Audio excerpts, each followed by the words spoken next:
স্বাগতম জনাইছো। আজি সকলো এস্পাইৰেন্টৰ কাৰণে এটা বিশেষ ভিডিঅ'।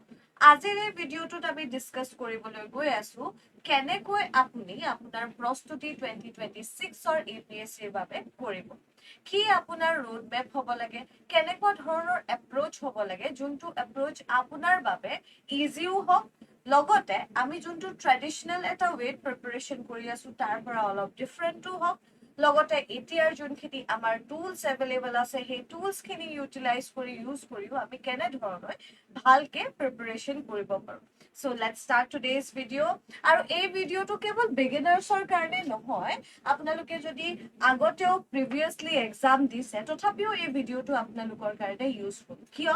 কাৰণ কেইটামান আমি এনেকুৱা ষ্ট্ৰেটেজিৰ বিষয়ে আলোচনা কৰিম যোনখিনি ট্ৰেডিশনেল মেথড অফ প্ৰিপাৰেচনৰ পৰা অলপ বেলেগ হ'ব। সো প্ৰথমে যদি যিকোনো এক্সামৰ বিষয়ে আমি কওঁ বা যিকোনো এক্সামৰ বিষয়ে আমি ভাবো যে we have to prepare for this exam, তেন্তে তাৰ কাৰণে ইম্পৰ্টেণ্ট কি হয়? সো সেই এক্সামটোৰ কাৰণে ইম্পৰ্টেণ্ট হৈছে যে you have to know the syllabus. আপুনি চিলেবাছ জানিব লাগিব। যোনজন এস্পাইৰেণ্টে GS পেপাৰ 1ত কি আছে, 2ত কি আছে, 3ত কি আছে সেইখিনি মুখস্থ কৰিব নোৱাৰে, তেওঁ ভালকে প্ৰিপাৰেচন কৰিব নোৱাৰিব। কাৰণ এস্পাইৰেণ্টে GS পেপাৰ 1 কলে তেওঁ কাৰেণ্ট এফেয়াৰ্স বা আসাম স্পেচিফিকৰ যোনখিনি পোৰ্শন আছে, কি আহিব, জিঅ'গ্ৰাফিত আহিব, সেইখিনি জানিব লাগিব। So these things R very important. কিয় কোৱা হয় যে যিকোনো আমি যেনেকে গাজৰ কা হালৱা হি আগাৰ বানানা হে, আমি কি চাওঁ তাৰ ইনগ্ৰেডিয়েন্টছ খিনি কি আছে, আমি প্ৰথমে সেইখিনি চাওঁ, সেইখিনি আমি যোগাৰ কৰিব লাগিব। সেম আপুনি যদি APSC 2026ৰ কাৰণে প্ৰিপাৰেচন কৰিছে বা যিকোনো এক্সামৰ কাৰণে আপুনি প্ৰিপাৰেচন কৰিছে, আপুনি তাৰ চিলেবাছ জানিব লাগিব, এক্সাম পেটাৰ্ন জানিব লাগিব। এক্সাম পেটাৰ্ন এতিয়া আপোনালোকে চাব, যদি আমি APSCতে ফ'কাছ কৰি কওঁ তেন্তে ইয়াৰ আফটাৰ ইয়াৰ চেঞ্জ হৈছে অলপকৈ পেটাৰ্ন। আজি আমি সেই পেটাৰ্নছ খিনিৰ বিষয়েও আলোচনা কৰিম যে কেনেধৰণে পেটাৰ্ন চেঞ্জ হয় আৰু কেনেধৰণে আপোনালোকে তাৰ লগত কোপ আপ কৰিব পাৰিব। এতিয়া UPSC আৰু APSC ইয়াতে আমি দুয়োটা লিখি লৈছো। কিয়? কাৰণ আজিকালি আপোনালোকে চাব APSCয়ে পুৰা ফলো কৰি আছে UPSCৰ পেটাৰ্ন। সম্পূৰ্ণ পেটাৰ্ন ফলো কৰা হৈছে UPSCৰ নিচিনা। যদি আপুনি কুৱেশ্যন পেপাৰ্ছ খিনি চাই তেন্তে PYQs চাওক, তাতে আপুনি দেখা পাব, বুজি পাব যে যোনখিনি UPSCৰ কুৱেশ্যন বা ষ্টেটমেণ্ট অৰিয়েণ্টেড এছাৰ্টেশ্যন যোনখিনি দিয়া থাকে UPSCত, সেনেকুৱাই পেটাৰ্ন এইবাৰ আমাৰ APSCয়ে ফলো কৰিছে। সো তাৰ কাৰণে আমি কি কৰিব লাগিব? নাও UPSCৰ কাৰণে যোনটো আইডিয়েল প্ৰিপাৰেচন ষ্ট্ৰেটেজি থাকে, we have to follow that strategy to fight to conquer the exam, right? So আমি তাৰ বিষয়েও আজি আলোচনা কৰিম, লগতে প্ৰিলিমছৰ মেইনছৰ এপ্ৰ'চৰ বিষয়ে আলোচনা কৰিম। তাৰ আগতে আমি কেইটামান কুৱেশ্যনছো ডিছকাছ কৰিম, আৰু সেয়া আমি ডিছকাছ কৰিম আমাৰ বনজিত ছাৰৰ লগত। আমাৰ বনজিত ছাৰো ইয়াতে উপস্থিত আছে। Hello' sir. Hello everyone. So আজি ছাৰ আমি বিশেষকৈ ডিছকাছ কৰিবলৈ গৈ আছো যে কি প্ৰিপাৰেচনৰ ষ্ট্ৰেটেজি কি হ'ব লাগে for beginners. But not only for beginners, এই ভিডিঅ'ত আমি এনেকুৱা কিছুমান ষ্ট্ৰেটেজিৰ বিষয়ে আলোচনা কৰিম আজি যোনখিনি যদি আপুনি এটা দুটা এটেম্প্ট দিছে আৰু আপোনাৰ হয়তো অলপৰ কাৰণে কোৱালিফাই হোৱা নাই, কি মিষ্টেক আপুনি কৰিলে সেই বিষয়েও আজি আমি অলপ আলোচনা কৰিম।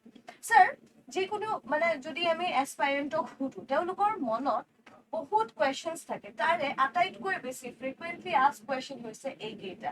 কাৰণ এইকেইটাই হৈছে দ্য পিলাৰ অফ প্ৰিপাৰেচন। এইকেইটা যদি আপোনাৰ ক্লিয়াৰ থাকে, যেনেকে আমি আমাৰ টাইমত সুধিছিলে যে আপোনাৰ ৱাইটো ক্লিয়াৰ আছেনে, আপুনি কিয় প্ৰিপাৰেচন কৰিব আহিছে, আপোনাৰ ৱাইটো ক্লিয়াৰ আছেনে, ঠিক সেনেকে এতিয়া মই কি কৈছো আপোনালোকক ভিডিঅ'ৰ ষ্টাৰ্টিঙতে কৈছো যে ৱে চেঞ্জ হ'ল। ছাৰ, আগতে যোনটো ট্ৰেডিচনেল ৱে আছিলে এতিয়া সেইটো মডাৰ্ণ ৱে হৈ গ'ল। যেনেকে মই টুলছৰ কথা কওঁতে তেওঁলোকক কৈছিলো যে আপুনি যদি you want to understand the exam, ChatGPT is the good source to understand যে আপুনি চিলেবাছটো বুজি পোৱা নাই বা আপোনাৰ মনত ৰাখিবলৈ প্ৰব্লেম হৈছে, ইউজ ChatGPT। মই এইটো কোৱা নাই যে ChatGPT আপোনাক 100% হেল্প কৰিব, বাট 80% আপোনাৰ প্ৰব্লেমৰ সলিউশন আপুনি পাই যাব। So modern tools R very important. ঠিক সেনেকে এই কুৱেশ্যনছবোৰো ষ্টুডেণ্টৰ মাজত থাকে মনত। প্ৰথমটো থাকে যে when to start the preparation। ধৰি লওক ছাৰ, আমি আজি বিগিনাৰ্ছকে কওঁ, তেন্তে কেনেকুৱা এপ্ৰ'চ থাকিব লাগে, আপুনি কি ভাবে ছাৰ? এতিয়া চাওক, এক্সাম যিটো আমাৰ এপিএছচি আছে, এপিএছচিটো 26ত হ'বগৈ। তো আমি ধৰি লৈছোঁ যে okay it will be going on জুনত হ'বলৈ ধৰি আছে, কাৰণ এই বছৰ বিধানসভাৰ যিটো নিৰ্বাচন আছে, তো ধৰি লৈছোঁ কি জুনত গৈ এক্সাম হ'ব। তো উই হেভ 7 months, 7 months মানে 200 days আছে। তো এই 200 daysত একচুৱেলি যদি প্ৰিচাইজ আৰু প্ৰপাৰ মেটেৰিয়েলৰ সৈতে ষ্টাডি কৰা যায়, তেতিয়া কিন্তু এই এক্সামটো ক্লিয়াৰ কৰা সহজ হৈ পৰে। এতিয়া কথাটো কি হৈছে, ষ্টাডি কেনেকৈ কৰিব, কাৰণ এতিয়া সময় ষ্টাৰ্টিঙত আমি কি কৰোঁ, চিলেবাছটো বুজি লওঁ। চিলেবাছ আণ্ডাৰষ্টেণ্ডিং ইজ মাছ মোৰ ৰিকুৱাৰ্ড। কাৰণ চিলেবাছ যদি বুজি পাইছে, চিলেবাছটো চোৱাই নহয়, চিলেবাছটো বুজি পাব লাগিব। চিলেবাছৰ পৰা কেনেকুৱা প্ৰশ্ন, কাৰণ মেমে অলৰেডি ক'লেই যে কি হৈছে, পেটাৰ্ণ বা পদ্ধতিবিলাক চেঞ্জ হৈছে। আৰু এইবাৰ এটা ভাল খবৰ, এইবাৰ কি হৈছে, অসমীয়াত প্ৰিলিমছত তেওঁলোকে এটেম্প কৰিব পাৰিব। এতিয়া মানে এছএমএছ মিডিয়ামৰ ষ্টুডেন্টৰ কাৰণে এইটো এটা খুবেই ভাল খবৰ যে আপোনালোকে প্ৰিলিমছত এছএমএছত কোৱেশ্চন পাব। যোনসকল ষ্টুডেণ্টে বহুত ভাল ভাল ষ্টুডেণ্ট আছে, বাট লেংগুৱেজ বেৰিয়াৰৰ কাৰণে তেওঁলোকৰ হয়তো প্ৰিলিমছ কোৱালিফাই হোৱা নাই। চ' তেওঁলোকৰ বাবে ভাল খবৰ, আৰু আমিতো আছোৱে। আমাৰ পৰা আপোনালোকে এছএমএছ মিডিয়ামত প্ৰিপাৰেশ্যন পাব আমাৰ পৰা, আৰু ইউটিউবত সেইটো ফ্ৰী অফ কষ্ট। আৰু আপোনাৰ এতিয়া কেনেকুৱা হৈ আছে, যিটো প্ৰথমত যেতিয়া আমি চিলেবাছটো বুজি ল'লো, চিলেবাছটো আমি কেনেকৈ কৰিব, চিলেবাছটো লিংক কৰিব লাগিব। আমি চাব লাগিব যে চাওক, এতিয়া হিষ্ট্ৰী বুলি ক'লে গোটেই হিষ্ট্ৰীটো কেনেকৈ নহ'ব, we have to link it with previous year question. আৰু কেনেকৈ কৰিব লাগিব, চেপ্টাৰ ৱাইজ টপিক ৱাইজ। আমি chapter wise topic wise link কৰিব লাগিব, লিংক কৰি পঢ়িব লাগিব। আমি চাব লাগিব কোনবিলাক ডমেইনৰ পৰা বেছিকৈ প্ৰশ্ন আহি আছে। আৰু যেতিয়া প্ৰিলিমছৰ কাৰণে পঢ়ি যাম, আমাৰ লগতে গুৰুত্ব ক'ত হ'ব, আমাৰ লগতে গুৰুত্ব থাকিব মেইনছৰ প্ৰিপাৰেশ্যন। এতিয়া আমি প্ৰথমতে ক'লো মেইনছৰ প্ৰিপাৰেশ্যন, আপোনালোকে ষ্টাৰ্ট কৰি দিলে প্ৰিলিমছত, কিন্তু আমি ক'লো কি মেইনছো পঢ়িব লাগিব। মেইনছ কেনেকৈ পঢ়িব, মেইনছৰ ফাৰ্ষ্ট হৈছে কি আনচাৰ ৰাইটিং, ৰাইট। এতিয়া আনচাৰ ৰাইটিঙত কি হ'ব, আপোনালোকে এটা টপিক চালে, ছাপ'জ আপোনালোকে আজি এনচিয়েণ্ট ইণ্ডিয়াৰ এটা ফাৰ্ষ্ট চেপ্টাৰটো পঢ়িলে, তাত কি কৰিব, আপোনালোকে চাব লাগিব তাত সম্পূৰ্ণ কনচেপ্টটো বুজি ল'লে তাৰ, বা যিটো আমি হেল্প কৰিম আপোনাক পঢ়িবলৈকে, আমাৰ ইউটিউব চেনেলত আহি থাকিব। অসমীয়াত আমি ভিডিঅ'বিলাক আনিম, আমাৰ মেটেৰিয়েলছবিলাকো উপলব্ধ হ'ব সম্পূৰ্ণ ইংৰাজী আৰু অসমীয়াত। তো বস্তুটো কেনেকুৱা হ'ব, আপোনালোকে চেপ্টাৰটো বুজি ল'লে, তাৰ পাছত চাব মেমে যেনেকৈ কৈছে যে UPSC আৰু APSC দুটা আজিকালি আমি প্ৰায় একে মাধ্যমত আহি গৈছে, কাৰণ APSC সম্পূৰ্ণ UPSC পেটাৰ্ণটো লৈ লৈছে। তো কি কৰিলে হ'ল, আমি PIQ সমূহ লিখিবলৈ চেষ্টা কৰিলে হ'ল। PIQৰ পৰা আমি এটা আইডিয়া পাম যে আনচাৰ্ছবিলাক কেনেকৈ লিখিব পাৰিম, আৰু সেয়াত হেল্প কৰিবলৈ আমি আছোঁৱেই। So sir, যোনটো when to start the preparation, তাতে আৰু এটা ষ্টুডেণ্টৰ বহুত ডাঙৰ প্ৰব্লেম তেওঁলোকে ফেচ কৰে, যোনটো বহুত মই স্যাৰ ছিকিম PCS এতিয়া পঢ়াবলৈ গৈছিলোঁ, বা BPSC UP PCS মই পঢ়ালোঁ, তাতে ষ্টুডেণ্টসকল চাওক, ছিকিমৰ ষ্টুডেণ্টসকল আৰু বিহাৰৰ ষ্টুডেণ্টসকলৰ মাজত মই এটা ভাষ্ট ডিফাৰেঞ্চ দেখা পালোঁ। চ' যদি বিগিনাৰ্ছ হয়, তেওঁলোকৰ মাজতো বহুত এটা ভাষ্ট ডিফাৰেঞ্চ হ'ব। চ' যদি আপুনি প্ৰথমবাৰৰ বাবে প্ৰিপাৰেশ্যন কৰিছে, বা আপুনি যদি বিগিনাৰ হয়, হয়তো আপুনি এটেম্প দিছে, কিন্তু আপুনি এতিয়ালৈকে এক্সামৰ পেটাৰ্ণটো আণ্ডাৰষ্টেণ্ড কৰিব পৰা নাই, মই তেওঁলোকক এটাই ছাজেষ্ট কৰিম যে আপোনালোকে start your day with newspaper কিয় পঢ়িব লাগে। চাওক, কেইটামান আপোনালোকে আৰ্টিকলছ যেতিয়া পঢ়িব, হয়তো বহুখিনি বস্তু আপুনি বুজি নাপাব, বহুখিনি বেকগ্ৰাউণ্ডৰ ষ্টৰি আপুনি গম নাপাব, কিন্তু সেই তাৰ পৰা আপুনি টপিক এটা পালে, সেই টপিকটো আপুনি কি কৰিব, সেই টপিকটো আপুনি ইণ্টাৰলিংক কৰিব। আৰু এটা কথা আছে, প্ৰত্যেকটো পেপাৰ কাৰেণ্ট এফেয়াৰ্ছৰ লগত ইণ্টাৰলিংক হয়। আপুনি যদি ইকনমিক্স পঢ়িছে আৰু আপুনি যদি ইকনমিৰ কাৰেণ্ট এফেয়াৰ্ছৰ লগত লিংক কৰিব নোৱাৰে, তেন্তে আপুনি ভাল আনচাৰ ৰাইটিং এটা লিখিব নোৱাৰে, সেইটো অসম্ভৱ কথা। আৰু তাৰ বাবে আপুনি কি কৰিব লাগিব, তাৰ বাবে আপুনি কনচেপ্ট যোনটো ক্লেৰিটি সেইটো ৰাখিব লাগিব। এতিয়া কনচেপ্ট ক্লেৰিটিৰ বাবে সদায় বহুত আমি যিকোনো ভিডিঅ' যদি চাওঁ, বা যিকোনো আমি এজন এছপাইৰেণ্ট যোনজন এতিয়া অফিচাৰ হৈ গ'ল, তেওঁৰ পৰাও আমি যদি সুধিব চাওঁ, তেন্তে তেওঁ কি ক'ব, NCERT পঢ়িব। এতিয়া NCERT কিয় পঢ়িব লাগে, প্ৰথম কথা, NCERTৰ যোনখিনি ষ্টেটমেণ্ট আপোনালোকে NCERT যেতিয়া পঢ়িব, তাতে আপোনালোকে যেতিয়া লাইনছখিনি পঢ়িব, এইটো বহুত চিম্পল ভাষাত লিখা থাকে। কিয়, কাৰণ সেই কিতাপখনে 6ৰ পৰা 12ৰ ষ্টুডেণ্টে পঢ়ে, সেইটো চলে, আইডিয়েল বুক। এতিয়া তাৰ যোনটো লেংগুৱেজ হ'ব, সেইটো সকলোৰে বাবে আণ্ডাৰষ্টেবল এটা লেংগুৱেজ হ'ব, প্ৰথম কথা। দ্বিতীয় কথা, ইয়াৰ পৰাই আপোনালোকে কনচেপচুৱেল ক্লেৰিটি পাব, আৰু তাৰ পাছত যেতিয়া আপুনি নিউজ পেপাৰ এখন পঢ়িব, এনালাইচিছ কৰিব, তেতিয়া আপুনি ইণ্টাৰলিংক কৰিব পাৰিব। ধৰি লওক, আৰ্টিকল বা ৰাইট টু ইনফৰমেশ্যনৰ বিষয়ে আপোনালোকৰ কিবা নিউজ পেপাৰত আৰ্টিকেল এটা পাইছে, আপুনি পলিটি পঢ়িছে বা NCERT আপুনি ফ'ল' কৰিছে, আপুনি ইণ্টাৰলিংক কৰি বুজি পালে কথাটো, সেইবাবে কোৱা হয় যে NCERT পঢ়ক। আৰু হয়ো হয়, যিকোনো কম্পিটিটিভ এক্সামৰ কাৰণে NCERT এটা আইডিয়েল চ'ৰ্চ হিচাপে মানা যায়, কাৰণ আপুনি যদি NCERT পঢ়িলে আপোনাৰ কনচেপচুৱেল ক্লেৰিটি আহি গৈছে। তাৰপিছতে আৰু এটা কুৱেশ্যন তেওঁলোকৰ আহে যে when to start with standard books।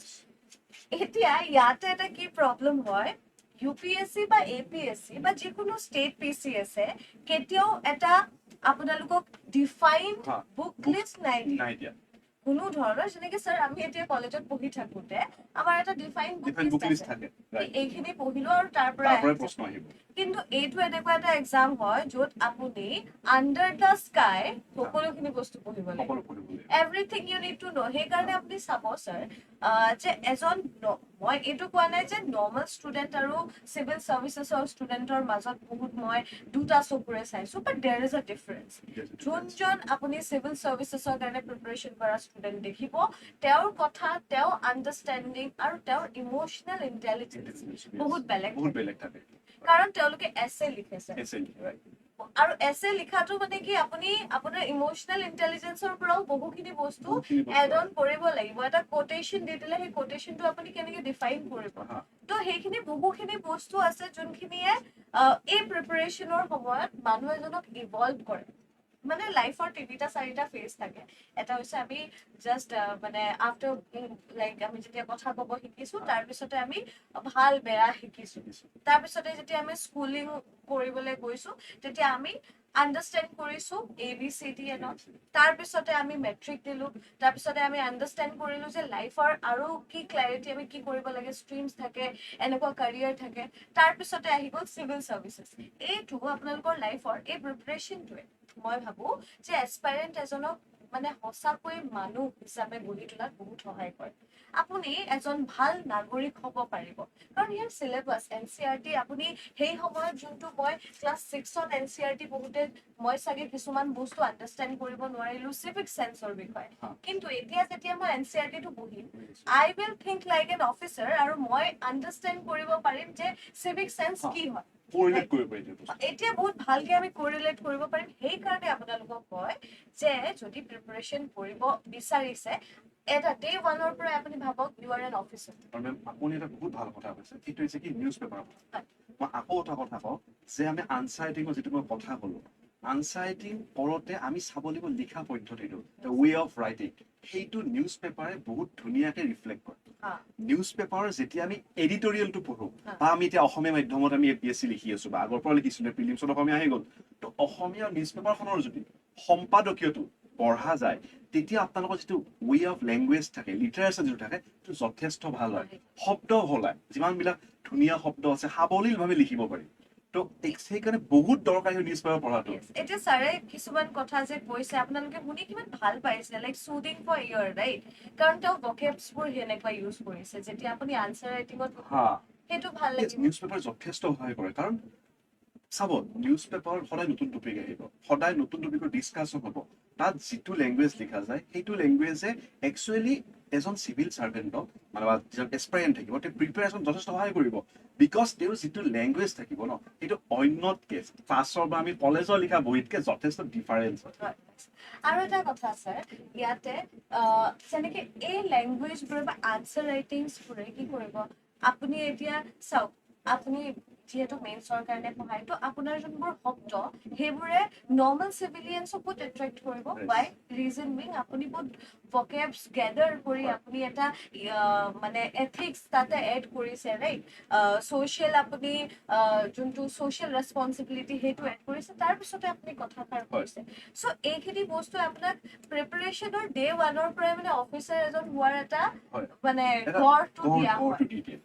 So সেইখিনি আপুনি যদি বিচাৰে যে ভালকে প্ৰিপাৰেচন কৰিম তেন্তে কিছুমান বস্তু ইউ নিড টু চেঞ্জ যেনেকে ছাৰে কৈছে যে নিউজ পেপাৰৰ পৰা আপোনালোকে বহুখিনি কথা আপোনালোকে বহুখিনি ভকেব শিকিব পাৰিব এতিয়া তাৰ বাবে কি কৰিব লাগিব নিউজ পেপাৰটো সদায় পঢ়িবই লাগিব that thing is very much মানে ইম্পৰ্টেণ্ট আপুনি পঢ়িবই লাগিব সো এনেকুৱা কিছুমান ৰুটিন আছে সেই ৰুটিনখিনি আমি আপোনালোকক শ্বেয়াৰ কৰিম কিন্তু কেনেকে শ্বেয়াৰ কৰিম আমি এটা ৱেবিনাৰ প্লেন কৰি আছো আৰু সেই ৱেবিনাৰত আপোনালোকে যদি জইন কৰিব বিচাৰে ফ্ৰী অফ কষ্ট হয় অনলাইন ৱেবিনাৰ এটা হয় তাতে আহিব আমি উই উইল ডিছকাছ মোৰ এবাউট দিছ থিং আৰু এই ভিডিঅ'টো আমাৰ একচুৱেলি এইখিনি টপিকৰ ওপৰতে আছিলে চ' সেই টপিকছখিনি আমি তাতে গৈ ডিছকাছ কৰিম আৰু ক'ত পাব লিংকটো আপোনালোকে ভিডিঅ'ৰ ডেছক্ৰিপশ্যনত পাই যাব এতিয়া ষ্টেণ্ডাৰ্ড বুকছৰ যোনখিনি কথা আহিলে সেয়া NCERT প্ৰথমে পঢ়ক ছাৰ আপুনি কি ছাজেষ্ট কৰিব যে NCERT পঢ়াৰ পাছত